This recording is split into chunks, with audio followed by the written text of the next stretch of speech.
Welcome, everybody. Hey there, Dennis. Glad we got you live online. Welcome to all of our guests from around the world. My name is Craig Peloquin, and I'm here live in Vancouver. And Dennis, what country are you in today? I'm in Japan today. So I'm in a little city called Suwa, I believe, which is in Nagano Prefecture, not too far away from actually Nagano City.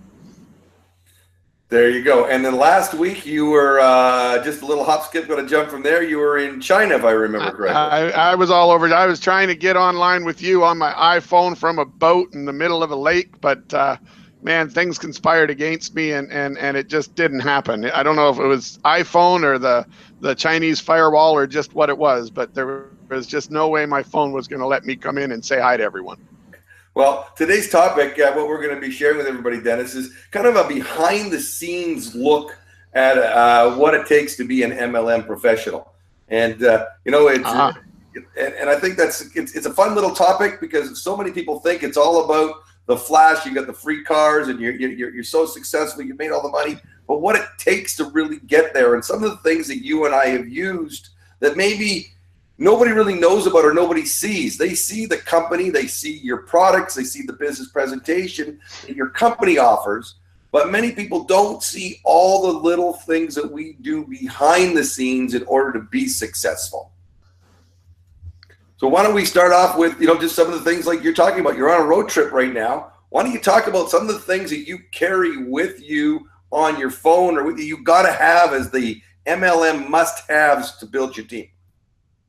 Well, sure, and I mean, why don't we start a little bit further back than that? And I hear this complaint. In fact, when I was in China, I was doing a training in front of a group of large leaders for a Chinese MLM, and they were still coming up with some of the same old objections. Like one of the main ones that came up was, "Oh yeah, but it was easier 20 years ago because nobody knew about it. Now everybody hates a network marketing company."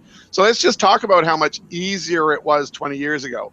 20 years ago, when I was in Japan building a team, it cost me on average $1,000 a week just for internet and telephone usage while I was away building my network. And as we all know, our telephone and internet is absolutely paramount to building the business. So it was $1,000 a week. So that was pretty bad. And as much as a year ago, every time I traveled to Japan, I had to have my Japanese internet, and then I'd connect that through wireless to my smartphone because it was just horribly expensive to use your data, in Japan.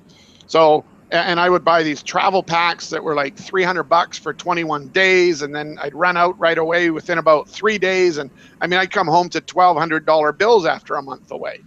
It's interesting. I was just thinking to myself this time that, now one of the most important things to me is my iPhone, and I don't care if it's an iPhone or whatever, but this is now through Roam Like Home data plan that Rogers has in Canada. I'm now $10 a day to use the same data plan that I have at home, and it worked all through China. It's worked all through Japan. So I've gone from over $1,000 a week to keep my business alive to literally $10 a day. And now I have full roaming access with my cell phone.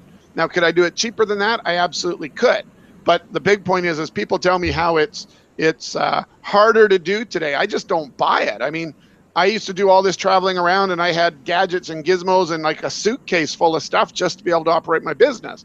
Now I have my Surface, which I can't show you because I'm working on it, and my phone. I mean, I don't even need to have a rolling carry-on anymore to carry stuff. It can literally go in a plastic bag. So, I mean, I think the industry has changed so much. Now we have the internet. We can communicate through 15 different apps on our phone. We can communicate in a million different ways. We can do stuff like this with voice. So I don't buy it. I mean, I used to know people. Well, again, funny add-on to this. I remember going to a big MLM convention, and a guy came up to me and he's like, Dennis, man, I am so happy to finally meet you. And I'm looking at him and I'm like, who's this guy? And then I did like a good networker does, tips and tools of the trade. You smile and you go, oh man, so good to meet you finally too. Meanwhile, you're thinking, who the hell is this guy? So then finally I ended up turning around because someone else addressed me, and then I heard his voice. Oh, it's Brian Sharon. And I immediately turned around, and he figured out that I didn't have a clue who he was until just that moment. But that was because in those days, we didn't have video. Everything was done over the telephone. I'd never met him. I'd never seen him. And when I saw him, he didn't look, and not the slightest bit like his voice made him look. So I was lost. So again, I mean, I just think the tools, I mean, having Skype, having things like these, you know, Webinar Jam to work with Google Hangouts. And I mean, I just think, you know, as I ramble on, it just goes on and on forever about all the cool stuff we have that we use. And I think we even forget that we use it, or we forget that 5 or 10 years ago, it didn't exist. 6 months ago, I didn't have Roam Like Home. So it was horribly expensive to use the internet in Japan on my phone, which makes it inconvenient because now your phone is basically dead, right? So sorry, I absconded with all that. Okay. I mean, we didn't even go back. It was only a few, you know, it was only recently before Roam Like Home that you would carry around your Vonage unit with you and try to figure out a way to plug your Vonage into the internet at the hotel. So but you couldn't leave the hotel to use the phone calls. That's right. You had to be in your room. People don't realize that, you know, the lifeblood of your organization is you. That's right. You are the leader. And you taking off for a week, if your team isn't at the point where you've got all your people, they still need to get a hold of you. You know, that's right. And they also need to get a hold of you and see what you're doing, because they want to see what the lifestyle about being a professional networker is and some of the cool places that you go. So, you know, and Dennis, you're really good at this, about posting stuff on Facebook and showing lifestyle shots. How important is that in Facebook compared to the business of LinkedIn, if we use those two as an example? Well, I mean, I build. I don't build an active downline, so I'm using Facebook in a way that works for my business. And I used to think that Facebook was more for my personal and LinkedIn was more for my professional. Doing business in Japan, there is no LinkedIn. Nobody knows what it is. I don't know if it's even translated to Japanese. So everybody uses Facebook for business. So all of a sudden my Facebook, I mean, unless I had a second account, which I don't really need to do, my Facebook is loaded with a bunch of my Japanese business connections. So things have sort of become a bit murky. So I think that showing lifestyle is important. And I think you also have to be careful, because you'll notice on my Facebook, I almost never show pictures of me with a spouse or anything like that. I try to keep it all very sort of generically acceptable for business. So even though I have my Facebook page, I post a lot, but I also tend to post a persona that I've created about my loving of food and travel and all these cool stuff. But I'm very, very careful about how deeply I let my Facebook go in the personal way, if that makes sense. I try not to let it get too, you know, personal with kissing my wife or showing my friend's baby or any of that kind of stuff, because I do have this jumbled up mess of people that don't know me that well on my Facebook versus people that know me really well. So I think there's a lot of blurring and confusion out there. I don't use LinkedIn in my business life that much. I mean, my social media guys use it for me. But I mean, I post everything to Facebook, and then they scrape whatever they think is useful off of my Facebook and put it onto my LinkedIn for me. And that's a bit backwards. I think as a networker, LinkedIn's a better place to be focusing your efforts because it is a bit more professional, so it'll up the professionalism. That said, getting the people who get close or that you sort of form relationships with on LinkedIn now onto your personal Facebook, if you're careful about the persona you're presenting on Facebook, can also feel like a step up, because this is what I found. My customers who become friends that I accept onto my Facebook feed, even though it's fairly generic, tend to feel much closer to me. And in fact, that's one of the reasons I ended up going to China. Is a guy's been watching my customer. He's followed me for a number of years, even though he stopped being my customer twice and then came back and started new companies, blah, blah, blah. But he's followed me on Facebook all of the time. And then all of a sudden he said, look, I need you to come and talk to my leaders in China. And we need to talk about potentially opening China for your MLM software business. And I was like, okay, oh, and by the way, I'm paying, so get over here. So I did.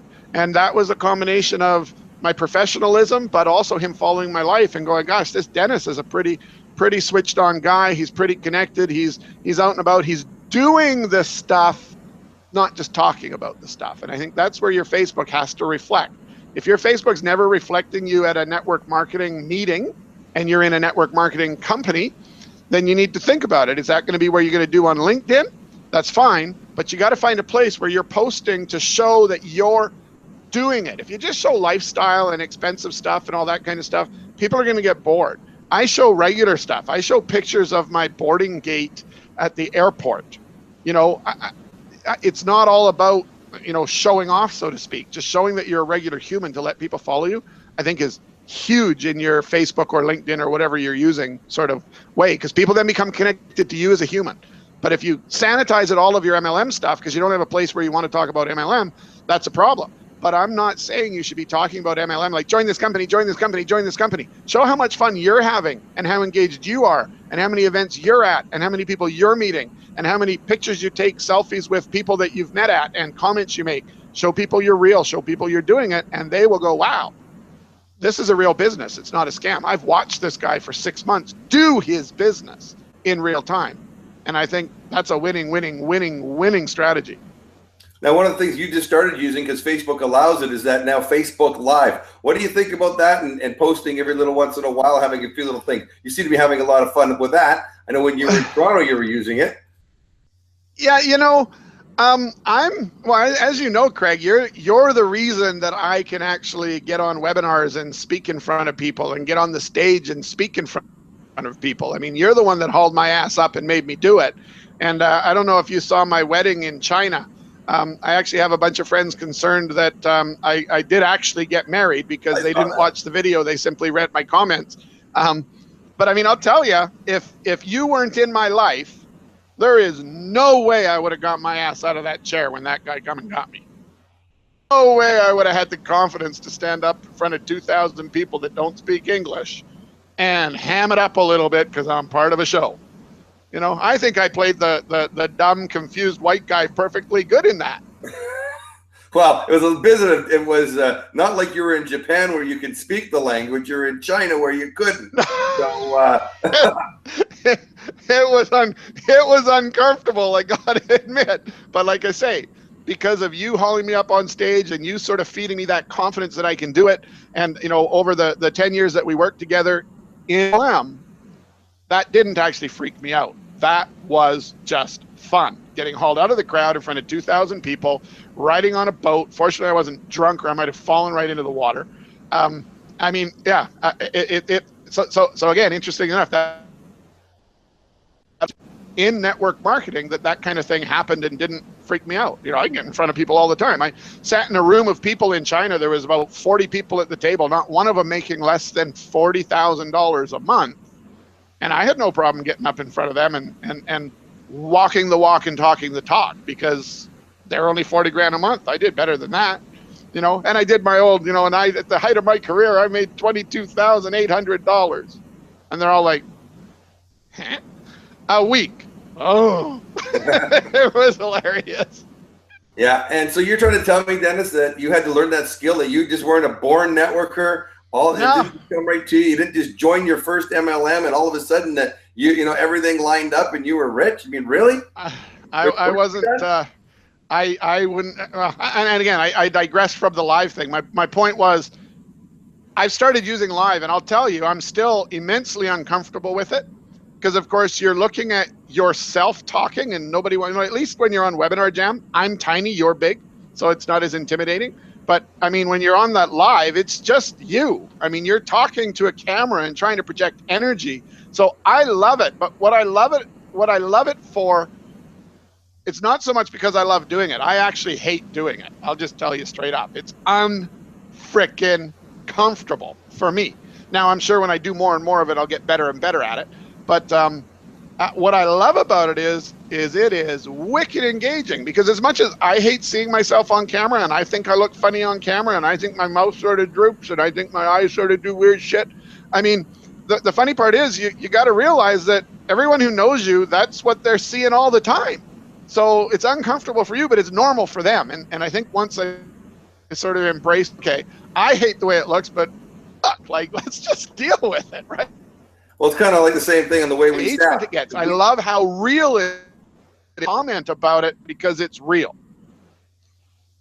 Absolutely. I'm saying the same thing goes with audio. The first time you hear yourself coming back on the audio, right. you never sound like what you think you sound like. And so, but that's how everybody else hears you. So That's right.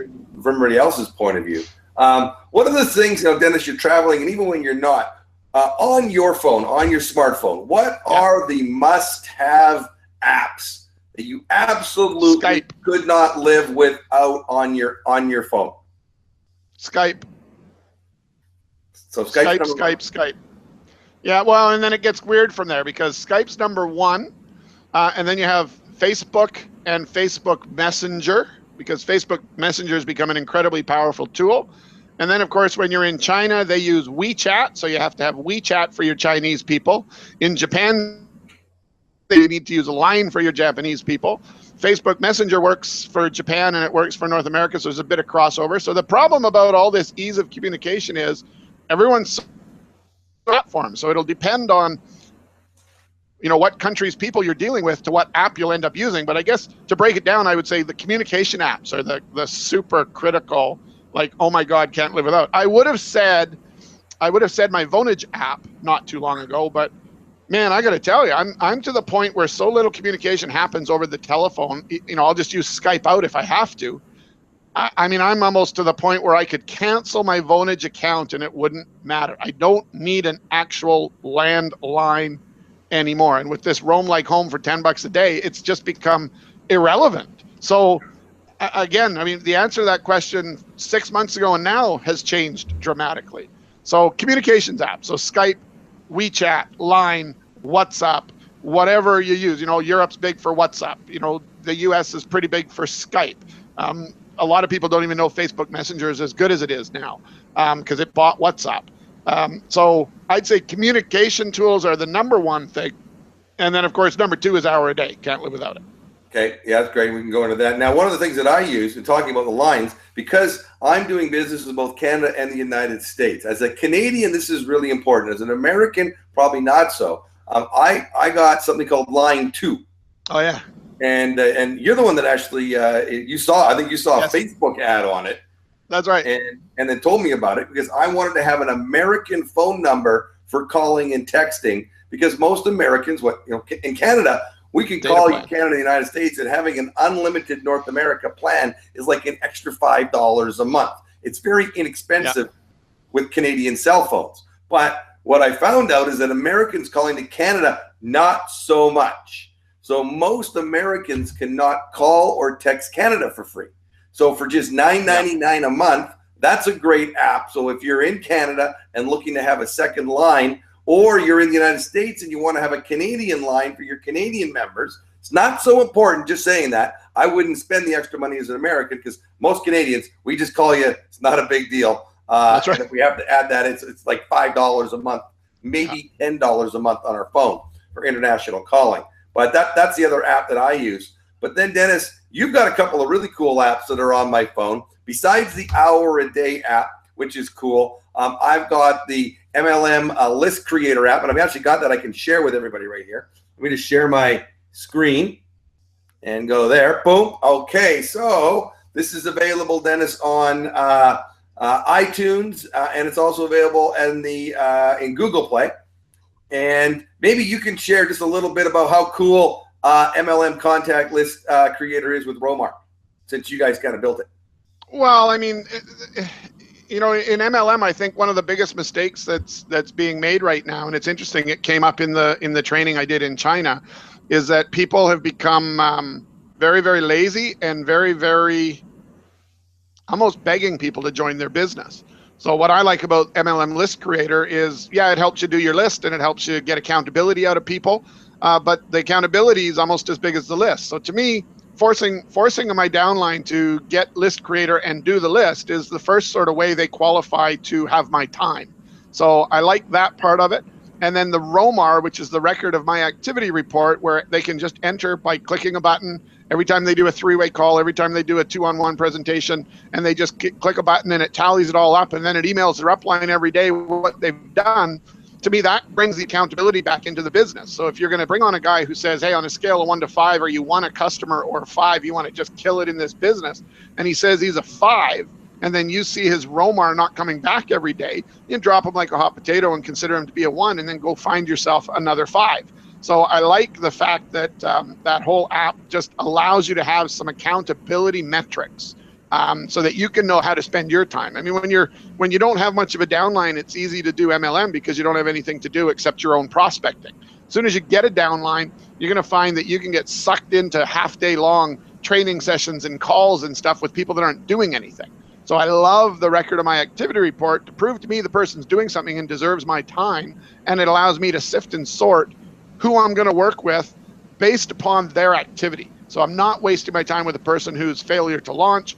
I'm only using my time for the people that are in motion, and that app just sends me emails every day, and I know who's in motion because I see the zeros on the board of 90% of the people that are faking it, and then I see the numbers on the board of the person who's doing it, and it's always the person who says the least to me that's doing the most, and the person who's always on me talking about how much they're doing are the ones that don't do the ROMAR.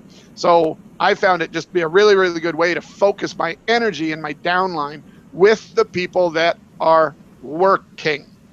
So let's talk about that, because accountability is a big thing behind the scenes that you wouldn't see as a regular distributor and not doing it, is how leaders hold their teams accountable and how they're and vice versa. Because accountability is so important. I mean, even you and I hold each other accountable when we got things to get done. We can go and say, look, text me when you got those 3 things done at the end of the day. Are those things done? And you hold me accountable, I hold you accountable, and we're not even building this an MLM company together, right? Yeah. But as friends, it doesn't have to be your upline or downline. It can be a side, because somebody that cares about your success, that you can say, look, I want you to help hold me accountable, and I'm going to ask you every day to send me a text message and communicate with me, and I'm going to send back to you. And that's where the ROMAR comes in on the MLM List Creator app, where it's just all done by an app at the end of the day. If you're not getting a ROMAR from your team members every day, they're either not using it,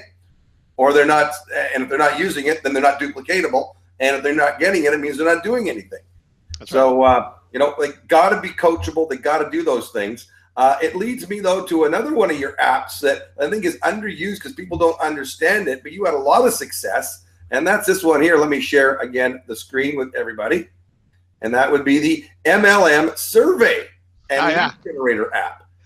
Great little app. Maybe you could just share your quick little story. Once again, MLM Survey Lead Generator, and great app to download and have. How did you use that? You didn't have the app when you did it, but maybe you can explain a little bit to everybody here how that works. Well, I mean, this actually I got, I believe, from a Kim Claver book. Or audio tape or something, where she had said, if you need to generate leads, you should just go hang out on the side of the road and do a survey. And she didn't tell us the survey questions, but I came up with my own, and I made some very leading questions. So all I did was bundle those questions into an app, because we did it on a clipboard with pieces of paper, and the stuff we learned was incredible. So I took everything we learned and I put it into the app, as far as there's an instruction sheet. It explains, look, if you can, go one guy, one girl, stand across the sidewalk from each other. So people got to run the gauntlet, wear a suit, because as soon as you go down to a nice polo shirt and dress shirt, your results drop through the floor. I mean, I put all of this knowledge and all of the cool stuff we learned, but we literally would go out onto the street in the morning at 7 a.m. downtown Vancouver, and we would stop everybody. I think I remember the questions, or if I start trying, they'll probably just come right out. It'd be, excuse me, sir, do you have 60 seconds to answer a few questions? And some guys would walk by you for 3 weeks straight. And then finally they turn around and say, okay, you've been here for 3 weeks, what's up? And you got 60 seconds go, and they'd be looking at their clock. The problem with the app is apps are not quick. So it actually takes about 73 seconds to get through the darn survey on the app versus doing it on a piece of paper. But it would be, you have 60 seconds to answer a few questions. Yes, I do. I said, in an ideal world, how much money would you like to earn? And of course, a lot of people say, I'm not going to tell you my income. Okay, so let me repeat the question. And now we're going to take 68 seconds. In an ideal world, how much money would you like to earn? And of course, everyone comes up with $250,000 a year. And then next question was, do you earn that much now? Boom, right? What's your favorite sport to do or hobby to play in your free time? Golf. How often would you like to be able to golf? Oh, every day. How often do you do it now? Boom, right? I mean, talk about creating pain and leading people through an uncomfortable process. We're doing this live on the street. So at the very end, you'd tie it up with, okay, so if I could show you a way with an hour a day of effort over 12 to 24 months to earn that $250,000 a year and be able to golf every day, would it be worth 30 minutes of your time to sit down with me for a cup of coffee to learn more? And that was the close. So all we did was take that and we pushed it into an app that you can go ahead and you can do that survey and it'll tally all the stuff and keep all the stuff organized for you, like it was harder to do on paper. So that app is incredible for what it does if you use it for what it's made for. And then of course we get complaints on that app all the time, which is hilarious. People, well, I can't change the questions. You know what? You're too dumb to own my app. Return it. Get your money back. Right? The questions are what you're paying the $2 for. Yeah, exactly. Now let's just talk about the top social media. I can share another one. I got this little screen capture here. Hang on. I tried to be prepared today. Here we go. So you can see all these different social media ones there on your screen right now, Dennis. So out of all these ones, we talked about Facebook, we talked about LinkedIn. Is there any other ones that you have, and there's Skype up there as well. What else do you think would be really important that you use on a daily or weekly basis? Well, again, some of this, what you got to realize with the social media thing is it really depends on what your audience is. So if your audience is 20 to 30-year-olds, you definitely Instagram as well, which I don't even see on this list. Instagram right there in the camera. Oh, is that okay? There you go. So there you go. You can tell I'm not looking for people between 20 and 30. So Instagram would be one I'd definitely be on. And of course, right now, Snapchat is probably for the 20 to 30-year-olds. You'd have to be on Snapchat. Now, I don't use Snapchat at all. I should, or at least I should get my social media people to start using it for me because it probably would work really well with my lifestyle. But I also think you got to be careful not to try to be everywhere. People who say you need to be everywhere, I think are wrong. I think you can exhaust yourself on social media. I think social media should be something that you do in the course of your daily life versus saying that's a part of my hour a day of building my business. Because social media should just be tracking of interesting things to show that you're an interesting, switched on, smart person who's moving and grooving for people to want to join you. And if that's the case, then you can pick one platform or two platforms and focus all your energy there because are going to be directed to those platforms by you. So again, I think it depends on the demographic you're searching for. My daughter uses Snapchat constantly. I was with her in Toronto and she's constantly Snapchatting stuff. And almost never Facebooking stuff. Like she says, Dad, Facebook is where I put stuff that I want you to see. Okay, got it. Yeah, makes sense. Yeah, Facebook's now for the old people now. That's right. That's right. And it is a larger and larger demographic of women in their 60s and 70s now. Grandparents, great grandparents using Facebook. It's a big demographic that's never been there before. So if you're in a company that has products that are towards the baby boomer generation. Baby boomers are the ones that are using Facebook right now.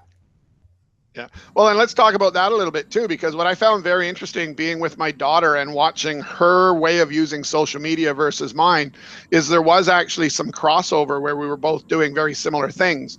But I also noticed, and I picked up on some stuff, that if you're new to Facebook, I would recommend that before you post too much, you start watching and you try to connect yourself to people of the demographic you're chasing. Watch what they do and do similar, because curious as my dad would post something on my daughter's timeline or my aunt or my uncle or any of the old people in my world, my daughter would just howl with laughter. How silly it was and how much she'd share it with her friends so everybody could laugh with her.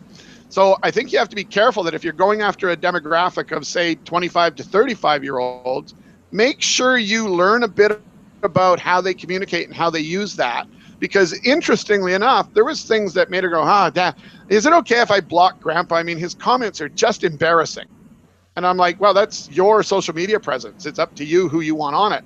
So be very cognizant that if you're trying to attract a certain demographic and you're doing things that are unacceptable in their social media world, you can actually turn off some of your prospects. So I think the platform you pick and how you represent yourself on it, like I say, my Facebook is carefully curated.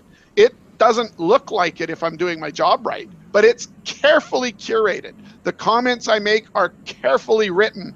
I try never to respond too quickly to something if it agitates me, because I'm trying to keep a particular persona going on that social media. So keep that in mind. How's your message being received by the demographic that you're hoping to get it to? So you might need to do a bit of studying as to how that demographic uses it, instead of just jumping on Facebook because someone said you should and not knowing what you're doing and irritating the crap out of everyone. Well, let's talk then about in social media. Let's talk about two of what I would consider to be taboo subjects while building politics and religion. Can you win if you do that? I mean, and how do you? I mean, and I'm not saying you should not have a political organization. I mean, obviously, right now in the United States, everybody's watching. What's going on, and we, and there is religion. It's a very big part of the North American, actually, world life is politics and religion. But as a networker building a business, what are your thoughts on it, on politics and making Trump comments or Clinton comments or just, and this once again behind the scenes of what does a real life MLMer think about, and what do we post and what don't we post? Well, let me answer that question indirectly with a story. So our good friend Debbie, an attractive, I don't know, she's probably about 50 years old, black lady. I'm out having a coffee with her, and she helps me with social media stuff. And she's like, Dennis, I'm gonna get a tattoo. And I'm like, okay. I said, why would you do that? Well, because I'm me and I'm an independent woman and I think it would be a nice addition and I want to do it, and everyone's trying to talk me out of it, and the more they try to talk me out of it, the more I want it. And I was like, okay. So I said, Deb, you're single right now, right? She goes, yeah. I said, okay. And you do want a man in your life, right? She goes, yeah. I said, so why would you do something that eliminates 50% of the dating pool? And she says, Dennis, that's the first piece of logic that makes sense to me about getting a tattoo. What the hell was I thinking? I think that paradigm is exactly the same. The minute you decide to support Trump or not support Trump, or support Hillary or not support Hillary on your Facebook page, you just said goodbye to 50% of your prospects. So don't do it. Keep that stuff off of Facebook. And I have a hard time because I'm Canadian, so I don't really care either way. And I think it's American politics works and how, to me. And I'll say that on this video, but I would never say that on my Facebook feed. I am careful about what I say. I don't like stuff that's pro-Trump or anti-Trump or pro-Hillary or anti-Hillary, even though sometimes it's hard because some of the stuff you see on Facebook's pretty darn funny. But to me, it's funny, but to 30% of the American population, it's not funny. So I'm very careful not to repost Trump stuff or Hillary stuff or, the Trump-Hillary mashup stuff. I look at it, I have my giggle, I don't share it because I don't want to eliminate 30 to 50% of my potential customer base. So just be careful with it, Just be careful with it. That's all I can say. I mean, so that's politics, and really the same goes with religion. I mean, there's people that get posted, hey, I love the fact and respect everybody's beliefs, but then there's times that I read posts and I'm like, and I do can't believe I just read that. There's going what I would say to be too far, and posting what a beautiful day it is and thanking God for every day. That's fantastic. And I'm not saying that you need to change your beliefs. You just need to be careful when you're quoting scripture on Facebook and you're talking about the wrath of God coming down on everybody that isn't part of your religion, and you've got to be, I mean, I guess I'm going to be like Trump here. You got to be not politically correct. You have to be politically correct, right? You got to toe that line. You got to be really, really careful because you don't want to offend people. Because you offend a person, that person is gonna unfriend you, no longer be a prospect, and you're never gonna get them back. Oh, and I'll tell you straight up, Craig, for me, and it's not a religious thing or not a religious thing. But I'll tell you straight up, of the friends and whatever I have on Facebook, if someone even says, I praise the Lord for this wonderful day, they're done. They're gone. I don't want to see that stuff because I don't know what's coming next, and I just don't want to see it, right? It's not a part of my life, and I don't want to see it on my feed. So just understand, and that's not because I like religion or don't like religion. It's irrelevant. I don't want that kind of stuff on my feed.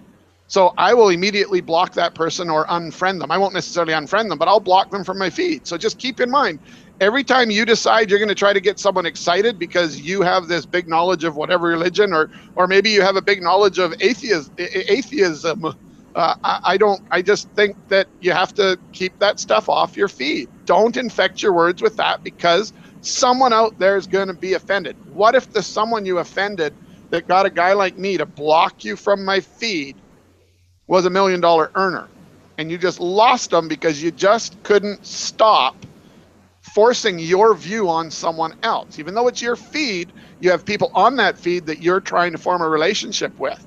So keep that crap out of it, right? I get it. People love all that stuff, but not necessarily your next $1 million income earner.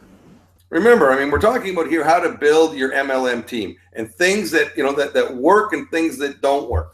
And you can take our advice, or you can not take our advice. You can make changes to what you're doing or not make changes. You know what? You're entitled to put whatever you want on your feeds. We're just giving you, from what we've seen over the past number of years, things that have worked and things that don't, and things that we think would blow up and that you wouldn't see, based on the fact is, you don't want to alienate your groups of prospects. It's like when you're picking a company and you pick a product. If you pick a product that is to a very small demographic, a company that's all they focus on, you've eliminated, if only women can use your product, you've just eliminated 50% of the population.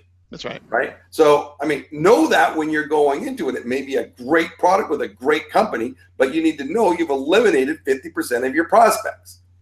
Right. It's just part of it. Right. When you go and you start to, if you're, it goes into other things. You get into politics, whether you're pro-choice or pro-life, you start getting into any of these things that can create controversy. You can have whatever belief. Don't do anything polarizing. Well, it is. And so what we're trying to do is share the right things, but you also do need to do some more stuff than just get out there on social media. Social media is important. It's a great way to connect with people. But another thing that I use quite a bit, and you use quite a bit, Dennis, is meeting people face-to-face live. And the easiest way to do that would be going to meetups.com. I got that on my screen share as well. Hang on a second. So there we go. Easiest way to do, find a meetup. And you can find a meetup right with wherever you happen to be. Start using this. Great way. Create your own meetups. We advertise our MLM Mastermind trainings on the meetups as well, so that people can come see us live or live online. Here mine says find a meetup. There's 825 meetups nearby. I'm sure there's something that would be good for me to be able to go and meet people. So you use it as well. You're at something different. Any, what are good meetups or bad meetups? Or are there any bad meetups if you're an MLM? Well, again, that's a whole 4 webinar series on how to use meetups properly. But the key is meetups is a way to get yourself out there into the community. Most of them are free or very, very inexpensive. And you need to go there and make friends first. You're not going there to immediately using them correctly. I think any meetup that is something you're interested in, like if you absolutely kill everything you put in your garden, you can't keep a plastic plant alive, then I think it's really stupid that you go and decide to get into a green thumb meetup because it's probably not something you're actually interested in. So I think the key to meetups are make sure that the ones you go to are things you can identify and add value to. Right? Because if you just go to the meetup for the sake of, maybe there'll be some people I can get into my MLM. But if instead you pick things that are interesting to you, so that when you go there and you meet real humans, remember, they're not slabs of meat that you're hoping to barbecue by putting into your MLM company. You're meeting real humans. So when you're meeting these real humans, you need to have things in common. And the idea of a meetup is it's a group of people with whatever topic in common. So I think any meetup that you can get to meet people that have something in common with you is a good one. The misuse of meetups to me is you go to something about internet marketing when you have no interest in internet marketing. You're just gonna you're just gonna be one of those MLMers if you do that. So I think that's the biggest key for me on meetups is go to every single one you can to meet people that have something in common with you, but don't go to ones that don't fit what you like to do. Okay, let's talk about offline tools. Okay, so we talked about online tools in your pocket. I mean, Dennis, how important are business cards? I mean, huge. Because there's two. Oh, you know what? Everything's done online right now. Don't need a business card, or you need business cards. What is your take on that? Because well, I guess the thing that I say on that is, what person in real business do you meet that gives this crappy bullshit excuse of, oh, well, everything's online now, I don't carry business cards? So if we're going to be professionals in the MLM industry, that would mean we need to do business like business people. And I've yet to meet a business person who doesn't start the meeting with a business card. So a professional business card, in my opinion, is absolutely a tool that you need to elevate yourself as a business person so that people will take you seriously, right? So I think it's probably one of the most critical tools. Yeah. And that's no matter what you're at, have a card. Now your company and the card to your MLM. That's fine if you want to, but having a card that's branded to you is a bit safer because then you can have a much softer approach and, you know, go fishing instead of, I don't even know what you'd say, fishing with a fishing rod instead of a catch-all net.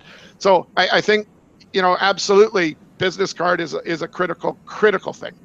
Now your company is probably going to have brochures, online and offline brochures. I believe they're a good thing to have. If your company has gone to the expense of creating them, you should have them. Doesn't mean you need to give them away.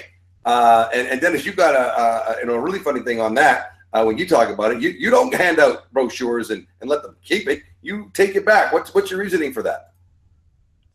Well, because I don't walk around handing out $2 bills either, do I? Right? That stuff costs money, right? Why would I take a guy that's marginally interested and hand him a brochure that cost me 30 cents? I mean, I don't even give the beggars on the street a quarter. So why would I give someone that's not interested at all in my business a brochure hoping that tomorrow he'll change his mind, right? I'll hand it to him and then I'll ask if he's going to look at it and I'm able to call him the next day. And if he says, well, no, I don't think I'll have time, I take the thing back. I'm not giving people $2 bills, right? In the old days, we did videos, and I'm not going to give you a video if you're not committed to looking at it in the next 24 hours, you know? And of course, I prefer not to hand out information at all. Have it, have a meeting, show them it, and then put it back in your pocket, right? If they join, they can buy their own. If they don't join, why do you need to give them a brochure? Right, because it's going to end up in the drawer with all the menus from all the fast food restaurants that you can call in, and it's going to get lost. I mean, it's going to end up in the garbage. And it was important to you, it's not important to them. You know, you run around handing out dollar bills. If you do, then run around handing out brochures. They're just about as effective. You know, actually, you probably get better traction out of the dollar bills because then people would think you have money. Now, one of the things I would say that is a good thing to hand out, and you use quite often, is on the back of your phone. Now, maybe you can talk to little people about the book, because I know you can order them through the HourADay site, but if there's anything that you're going to give out that people are going to use and then see your logo, notice I got your salesperson dream one on the back of my phone right now. There you go. So let's talk about these, because, you know, secrets behind, what do we do behind the scenes? This was a great idea. Hang on, we'll put them up. There you go. HourADay. Awesome. Now, why is well, yeah. I mean, to me, well, and it's interesting, right? So here I have all these sales, small business dream bunkerings here in Japan. And I was just at a big networking event last night. And my business partner says, Dennis, can I have like 20 of them? How much? I'm like, well, they're giveaways. No. One of the guys saw them and loves them so much, he wants a bunch to sell. So how much will you sell them to me for so I can sell them to him? And I'm like, $1.50 a piece. He says, great, I'll take 20 of them. Do you mind if I sell them to him for $3 each and he sells them to each? And I'm like, so hang on. You're going to pay me money to promote my business. this is a pretty good deal for me. I mean, I'm not seeing any way that I really lose on this one. I'm just wishing I would have brought a couple hundred more of them with me. Yeah. So, I mean, the point is, these are like handing out dollar bills, but they're a dollar bill that gets stuck to something, gets used, makes people reminded of the conversation. And I don't run around going, oh, and look, see, it has my logo and my website. And I don't do that when I hand them out. Hey, here's a little promotional gift that I have, that I give out from my company. And it's on the back of their phone and they think about it. So yes, if I was in MLM, I'd love if my MLM actually had these things that I could buy, because I would absolutely use them as a tool. Hey, you know what? If you try my product, I'm going to give you one of these. As soon as you give me results, or what you think of the product, I'm going to give one of these, my free gift to you forever. Right? It works in the normal business world, right? But in MLM, somehow we're like, try my product because it's awesome.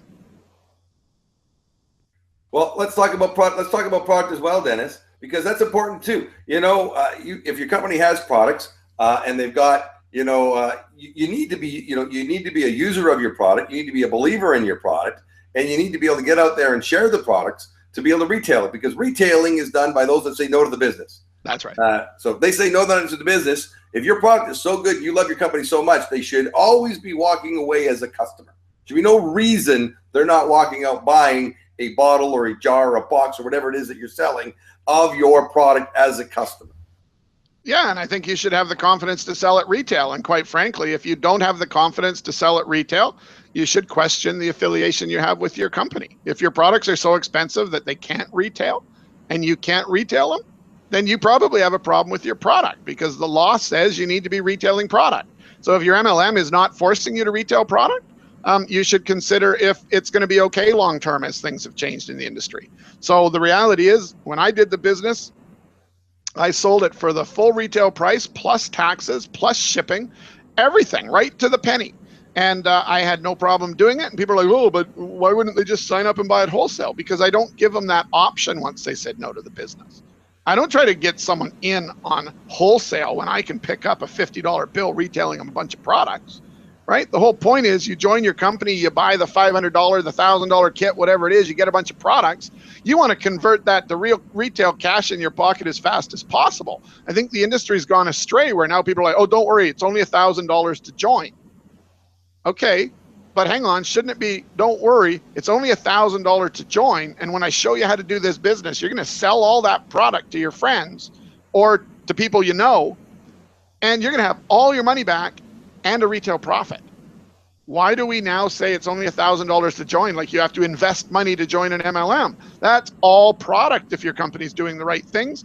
Retail it, you'll have a profit in your pocket before you run out of product. So yours becomes free if you actually get out and do the business properly. And it irritates me to no end how companies are not focusing on retailing. And this Herbalife settlement and the whole Vima thing, I mean, I think it's a bit overdue. It's going to force all the MLM companies to start doing what they should have been doing and what they used to do, but we've fallen off of. And that's giving people the skills they need to present the product and the business equally together, accept the no, go for the product sale, put that $20 bill in your pocket, go home happy that you had a success. Because right now it seems to be the only time we feel like we have a success is when we sign someone up. Why can't I just retail them a bottle of goo or whatever? I mean, if you believe in your product, why can't you retail it? And if you can't retail it because you think it's too expensive, you probably need another MLM. There you go. Well, Dennis, you know what? I appreciate. I know it's early there. I mean, you've been going hard. Is there any last tips of from behind the scenes of a professional MLM? We've been doing this over 20 years. The secret is learning the skills. Following a system, using some of the tools that we're sharing with you, so that you can fast track your way to success. It's been done before. It'll be done again, but you're not born a networker. You're not born to be able to do this overnight and be able to instantly become a millionaire. It took you 10 years before you became a millionaire, making $1 million a year in network marketing. You know what? Is that a long time? I don't think so. And it's a constant learning. I mean, it's a constant learning, right? I mean, even today, I'm sitting here remembering the words of somebody on one of these webinars, I don't know, probably 2 months ago, who said, Dennis, You look down too much. You don't look at the camera enough. You're not engaging. And every time I find myself doing that, even today, I look back into the camera to try and engage with our audience. I try to look through this little hole and see who's on the other side. So it's a constant learning thing. I didn't even know I was doing that. And now I know I'm doing it and I still do it. So I'm still working to break that habit. I'm still working to be able to engage through this pinhole thing that's right here. So, I mean, you just got to realize you don't know all of this stuff the day you join. You have to learn it. And the only way you learn it is to get out there and start failing forward, right? My first presentation sucked. You were witness to that. And you know what, everybody? You're going to make mistakes, and embrace the mistakes and learn from the mistakes. You know what? Not everything's going to be perfect. You're going to forget stuff. You're going to say the wrong thing. You're going to have to look stuff up. And you know what? You're human. And that's what makes this business so easy to do. If you're absolutely perfect, it's going to be harder to build your business than if you actually show that, you know what? Anybody can do it. I make mistakes. I don't know all the answers, but I can get all the answers, and the answers are online, or the answers are here, or I can make a phone call. Or if you're smart, you're not doing this on your own anyways. You've got your upline beside you to help you with the answers. So, you know, the whole idea here is to take some of the things that we teach you every week here, share them with your team. You know, all the replays are available at the HourADay.com website. You know, use the stuff or don't use it. You know, if you use the things that we're doing, you know what, we're going to help you maybe you know, fast track your way to the success and not make many of the mistakes and stumbles that we did over the years. You know, download some of the apps and give them a try. Share them with your team. Use this MLM Mastermind every week to share with other network marketers when the timing is not right for them. They're happy with where they are. They're not looking. They're focused. Share with them tools that can help them build their team, because you never know what's going to happen 3 months, 6 months, a year down the road when the timing might be right for them. Because believe me, I followed up with people for months, even years before the timing was right. And Dennis, you with a friend of yours, it was almost 10 years before you joined his company, and you were just friends first. That's right. Well, no, we were prospecting each other first. We agreed to be mentors. We kept that promise. And 10 years later, I joined him because my company failed. And I guarantee you, if his company would have failed, he would have joined me. There you go. So hopefully, everyone, we do appreciate you taking some time out of your Wednesday. Put this every Wednesday on your schedule so you can be part of it. Hey, Dennis, you back in Vancouver next week? Or are you? I am back in Vancouver. And one sort of parting note that I just want to leave with. I have a lot of people on my Facebook feed that come to me and say, Dennis, how is it that you always appear to be having fun, right? Even if I'm somewhere that I don't want to be, and they know on my private world that I don't like doing something in particular, and then there I am doing it and having a great time. Understand that fun is up to you, okay? So if you go to a meetup and you think it's boring, you need to do something very important. You need to excuse yourself and go to the nearest bathroom with a mirror and look in that mirror and say, why am I letting this be boring? Why am I not having fun? Because fun is not up to other people to make for you. If you make your own fun in any situation, I can walk into a situation that I hate, a networking event that I do not want to be at, and everyone will talk about how much fun I appeared to be having. And it's not fake fun. The point is, for having a good time or having success is absolutely, you know, if you're in a situation and you've accepted to go do something that you don't really like and you don't make fun of it, shame on you. If you're going to go somewhere or go do something that you don't like and you're going to come back and complain to your friends about how horrible it was, you deserve to be smacked right across the mouth, because that's on you. That's not on the event. I go to lots of boring events and I make the damn thing fun because I want to have fun, right? I had open heart surgery. I made it through. I wasn't sick, but I got fixed. And the reality is I never thought once about how much money I had in my bank account or how big my house was. I thought about, oh man, I want to go to that restaurant. I want to do this again. I want to do this again. So you got to realize that fun is up to you, right? So you're going to either hate building your MLM business or you're going to love building your MLM business. And that's 100%. If things go wrong, I can laugh about it because who cares, right? I'm trying to make fun for my life and for the people around me. If I can make someone smile, I made a successful day for me. right? If I can pick someone up when they're down, I made a successful day for me. So, you know, go out there and realize that you have to make the fun for yourself. If you're going to complain that prospecting sucks, yeah, you know what, you're right. And you're probably going to suck at prospecting. But if you're going to go, hey man, I've met some good people that didn't join my business that became friends, and I had some fun doing it, and I got a cool little story, right? Heck, I was in China, got yanked out of a crowd to get married to a person I don't know, all in 15 minutes. Make your own fun. I could have sat there like a stick in the mud and go, no, I'm not doing it, and been an idiot.